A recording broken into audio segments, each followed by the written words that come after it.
गरीबों को मिलने वाली ये फ्लैट्स कैसे हैं, इस पर दिल्ली के अशोक विहार से हमारे सहयोगी रविकांत की एक रिपोर्ट जरूर देखिए और फिर आपको बताता हूं कि पीएम मोदी ने गरीबों को मकान देकर कैसे केजरीवाल पर निशाना साध दिया। इस वक्त मैं स्वाभिमान अपार्टमेंट के अंदर हूं और 14वें फ्लोर पर हूं। ये सरस्वती अपार्टमेंट है और एक तस्वीर आपको दिखाता हूं। यहां से अगर आप नीचे देखते हैं तो ये जे क्लस्टर जो आपको दिखाई दे रही है, जो झुग्गियां आपको दिखाई दे रही हैं, ये वही लोग हैं जिनको ये अपार्टमेंट मिला है।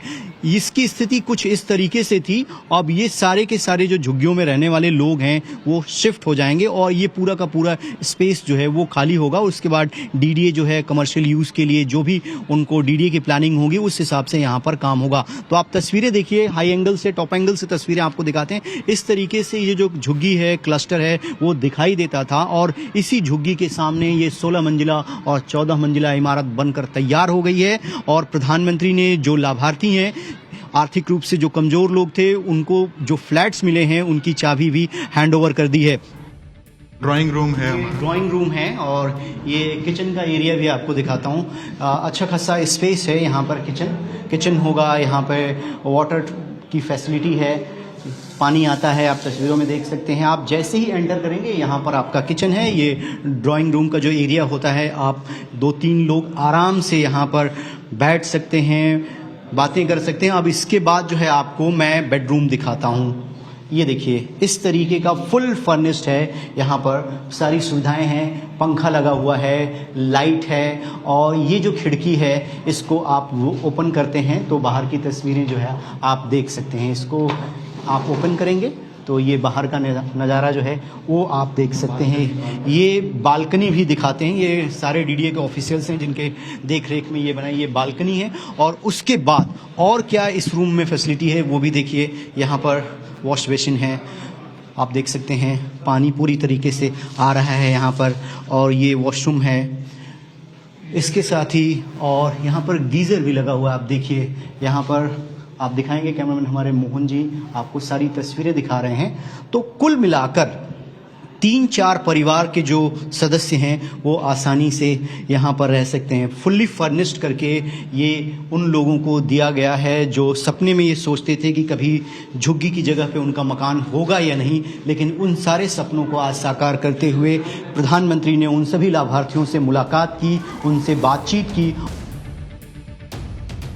गरीबों को घर की चाबी देते वक्त पीएम मोदी ने शीश महल के मुद्दे पर अरविंद केजरीवाल को घेर लिया। पीएम मोदी ने कहा कि वो चाहते तो शीश महल अपने लिए बनवा सकते थे, लेकिन उन्होंने गरीबों के लिए घर बनाए। जरा सुनिए पीएम मोदी ने क्या कहा, फिर आपको बताऊंगा कि अरविंद केजरीवाल ने पीएम मोदी पर क्या हमला बोला। कि मोदी ने कभी अपने लिए घर नहीं बनाया, लेकिन बीते 10 वर्षों में 4 करोड़ से अधिक गरीबों के घर उनका सपना पूरा किया है। मैं भी कोई शीश महल बना सकता था। प्रधानमंत्री नरेंद्र मोदी ने शीश महल का मुद्दा उठाया तो उन्हें जवाब देने के लिए अरविंद केजरीवाल भी मैदान में आ गए। अरविंद केजरीवाल ने प्रेस कॉन्फ्रेंस करके पीएम मोदी के शीश महल वाले हमले का जवाब दिया। अरविंद केजरीवाल को एक बार सुनिए। 2700 करोड़ रुपए का अपने लिए घर बनाने वाला, 8400 करोड़ रुपए के हवाई जहाज में घूमने वाला, 10 लाख रुपए के सूट पहनने वाला व्यक्ति, उसके मुंह से शीश महल की बातें अच्छी नहीं लगती। मैं व्यक्तिगत आरोप प्रत्यारोप में नहीं जाना चाहता। मैं गाली गलौज की राजनीति नहीं करता। मैं व्यक्तिगत आक्षेप नहीं करता। ये मैं भी कर सकता हूं। मैंने काम इतने किए हैं 10 साल के अंदर, मैं अपने कामों की राजनीति करना चाहता हूं। पीएम मोदी की गरीबों को घर देने वाली योजना ने ही दिल्ली के चुनाव में हलचल पैदा कर दिया है, क्योंकि दिल्ली में अरविंद केजरीवाल महिला सम्मान योजना को गेम चेंजर बता रहे हैं। इस योजना के तहत महिलाओं को हर महीने 2100 रुपए देने का वादा किया जा रहा है। दूसरी तरफ पीएम मोदी गरीबों को घर दे रहे हैं, फ्री राशन दे रहे हैं। आज भी पीएम मोदी ने जिन गरीबों को घर की चाबियां दी, उसमें महिला लाभार्थी भी शामिल थे। अब ये किस तरीके से गेम चेंजर हो सकता है, जरा वो देखिए। दिल्ली में करीब 61 लाख महिला वोटर्स हैं। पिछले चुनाव में 62.52% महिलाओं ने वोट किया था और पिछले चुनाव में अरविंद केजरीवाल को कुल 60% महिला वोट मिले थे, जबकि बीजेपी को 35% महिला वोट मिले थे। अरविंद केजरीवाल ये बात भी समझते हैं कि पीएम मोदी दिल्ली के चुनाव में जो नैरेटिव सेट कर रहे हैं उसे तोड़ना आसान नहीं है। इसीलिए अरविंद केजरीवाल ने प्रेस कॉन्फ्रेंस करके पीएम मोदी के गरीबों को घर देने वाले वादे को लेकर हमला बोला। जरा सुनिए अरविंद केजरीवाल ने क्या कहा। ये बीजेपी का संकल्प पत्र है। इसमें कई सारी बातें लिखी हुई है। इसमें प्रधानमंत्री जी कह के गए थे 2020 में, साफ साफ इसमें लिखा है 2022 तक दिल्ली में सब लोगों को पक्के मकान दे दिए जाएंगे। ये इस संकल्प पत्र में प्रधानमंत्री जी ने बोला, 2020 में बोला उन्होंने। 2022 तक दिल्ली में सब लोगों को पक्के मकान दे दिए जाएंगे। 2020 से लेके 2025 तक आज प्रधानमंत्री जी 1700 मकानों की चाबी दे के गए हैं।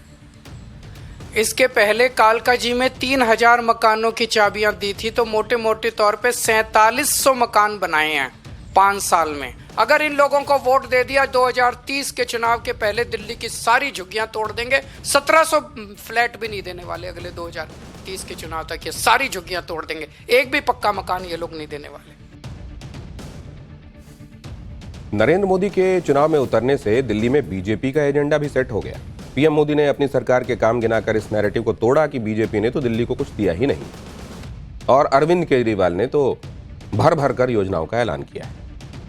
अब आप देखिए, दिल्ली में बुजुर्गों के इलाज के लिए अरविंद केजरीवाल ने संजीवनी योजना का ऐलान किया, तो आज पीएम मोदी ने बताया कि वो भी केंद्र में आयुष्मान योजना चला रहे हैं, जिसमें बुजुर्गों को मुफ्त इलाज मिल रहा है। और अगर दिल्ली में बीजेपी की सरकार बनी तो वो आयुष्मान योजना को दिल्ली में लागू करेंगे।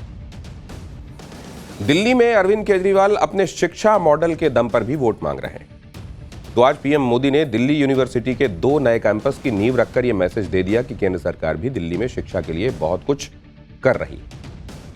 दिल्ली में अरविंद केजरीवाल मुफ्त बिजली पानी जैसी योजनाओं का प्रचार कर रहे हैं, तो इसके जवाब में आज पीएम मोदी ने बताया कि कैसे केंद्र सरकार भी लोगों के बिजली बिल जीरो कर रही है।